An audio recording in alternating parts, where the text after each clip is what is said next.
Good morning students. आज हम आपको जो वर्कशीट करवाने वाले हैं कार्यपत्रक 9 जो कि शिक्षा निदेशालय राष्ट्रीय राजधानी क्षेत्र दिल्ली के द्वारा दिया गया है। आपका जो आज का जो विषय रहेगा वह विज्ञान जो कक्षा 8th के विद्यार्थियों के लिए है।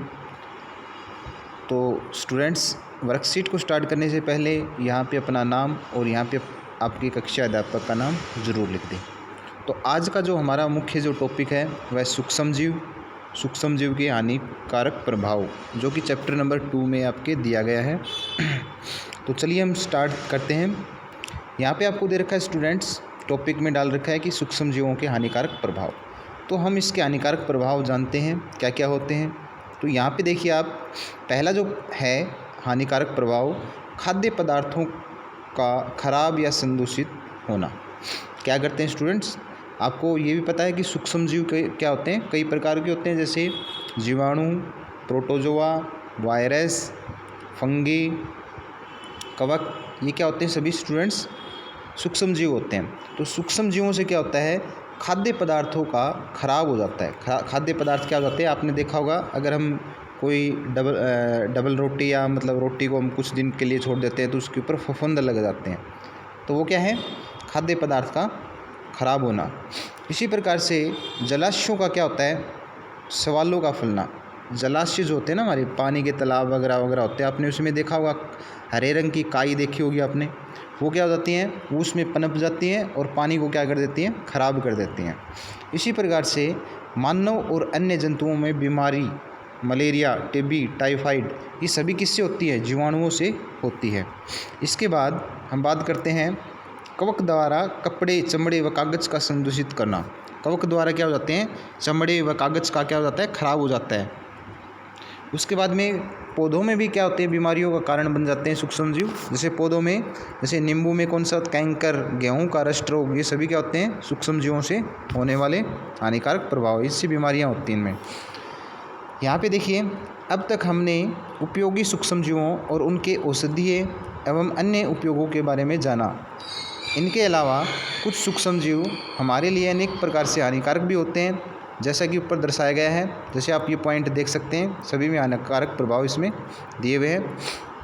कुछ सूक्ष्म जीव जंतुओं और पौधों में संसरणीय रोग उत्पन्न करते हैं। संसरणीय रोग क्या होते हैं बच्चों, जो एक व्यक्ति से दूसरे व्यक्ति, यानी एक पौधे से दूसरे पौधे में, यानी मनुष्य में भी फैल सकते हैं और जंतुओं में और पेड़ पौधों में भी फैल सकते हैं।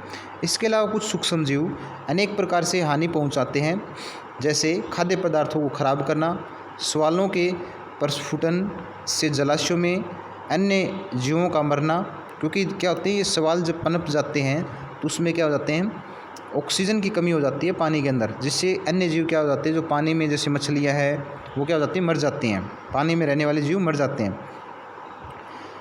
कपड़े, कागज़ और चमड़े की वस्तुओं का संदूषित करना इत्यादि, ये सब किसकी वजह से होता है, सूक्ष्म जीवों की वजह से। रोग उत्पन्न करने वाले सूक्ष्म जीव रोगाणु कहलाते हैं। क्या कहलाते हैं बच्चों, जो जिससे रोग उत्पन्न होते हैं सूक्ष्म जीव से, वो रोगाणु कहलाते हैं। यह एक संक्रमित व्यक्ति से स्वस्थ व्यक्ति में संक्रमित हवा, पानी, भोजन, वाहकों द्वारा या सीधे संपर्क में आने से फैलते हैं। ये याद रखना है किन किन चीज़ों से फैलते हैं।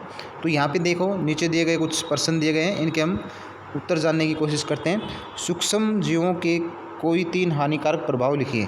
तो आप यहाँ पे स्टूडेंट ये लिख सकते हैं, नंबर 1 लिख सकते हैं, नंबर 2 ये लिख सकते हैं और नंबर 3 ये लिख सकते हैं। तो आप इजीली से आप 3 प्रभाव, इसके हानिकारक प्रभाव लिख सकते हैं।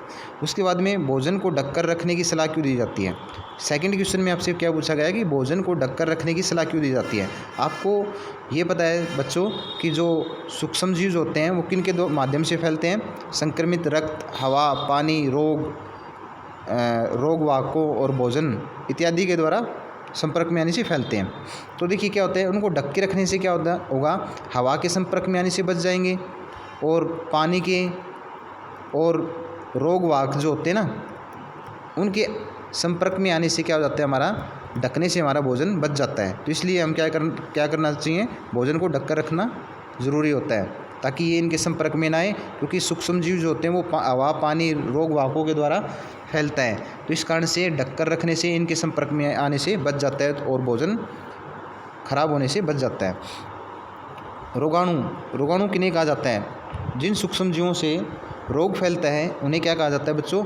रोगाणु कहा जाता है। देखिए आप यहाँ पे लिख सकते हैं ये वाला पॉइंट, यहाँ से रोग उत्पन्न करने वाले सूक्ष्म जीव क्या कहलाते हैं? रोगाणु कहलाते हैं। उसके बाद में यह संक्रमित व्यक्ति से स्वस्थ व्यक्ति तक कैसे पहुंच जाते हैं? तो ये यहाँ पे इसी का उत्तर लिखा हुआ है। यह एक संक्रमित व्यक्ति से स्वस्थ व्यक्ति में संक्रमित रक्त, हवा, पानी, भोजन, रोग वाहकों द्वारा या सीधे संपर्क में आने से फैल सकता है। तो इसका उत्तर यहाँ पे हो जाएगा प्रश्न नंबर 3। ये 3 क्वेश्चन हो गए आपके। क्वेश्चन नंबर 4 में देखो क्या पूछा गया है, सूक्ष्म जीवों से होने वाली 2 बीमारियों के नाम लिखने हैं। तो सूक्ष्म जीवों द्वारा 2 बीमारी कौन सी लिख सकते हैं आप? ये लिख सकते हैं मलेरिया, टीबी, टाइफाइड। इन्हीं में से कोई 2 बीमारी आपको लिखना है, तो आप इजीली से इसको कर सकते हैं। आशा करता हूँ बच्चों आपको ये वीडियो पसंद आई होगी। इस वीडियो को अपने फ्रेंड्स के साथ में शेयर करना, और अगर आप हमारे चैनल पे पहली बार विजिट कर रहे हैं तो चैनल को लाइक व सब्सक्राइब ज़रूर कर दें। तब तक के लिए हम आपके लिए इसी प्रकार से नई वीडियो बनाते रहेंगे। तब तक के लिए टेक केयर, बाय बाय।